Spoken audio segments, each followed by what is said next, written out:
બાપ અને દીકરી એક જ એવો સંબંધ છે આ દુનિયામાં કે જેમાં એકને કોઈ દી પ્રેમ માંગવો નથી પડતો અને બીજાને ઈ પ્રેમ આપ્યાનો કોઈ દી ભાર નથી લાગતો સાહેબ. દીકરી વાલનો દરિયો છે તો બાપ ઈ દરિયાને અખૂટ રાખનાર વાલનો વરસાદ.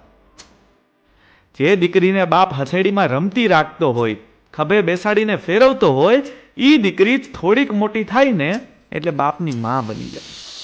દીકરી છે એ પોતાના પિતાને કહી શકે કે પપ્પા તમારે આવું નથી કરવાનું, અને બાપ હસતા મોઢે બધું માની જાય.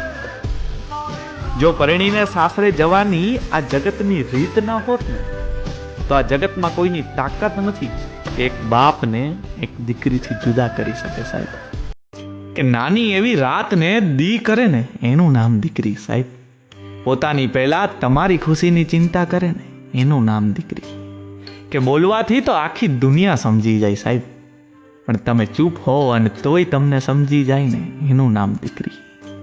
કે ઘૂઘરીનો ઘમકાર અને ઝાંઝરનો ઝણકાર એ તો જે ભાગ્યશાળી હોય ને એના નસીબમાં જ હોય. જો તમે દીકરાને ચંદન કહેતા હોવ ને તો હું દીકરીને કસ્તુરી કહું છું. જો તમે દીકરાને ઘરની તિજોરી કહેતા હો તો હું દીકરીને ફળિયું કહું છું, ઘરનું આંગણું કહું છું. કેમ કે દીકરી વગરના ઘરમાં અવાજ હોઈ શકે, કલરવ ના હોઈ શકે, ને દીકરી વગરના ભવમાં જીવન તો હોઈ શકે પણ ઈશ્વર ના હોઈ શકે.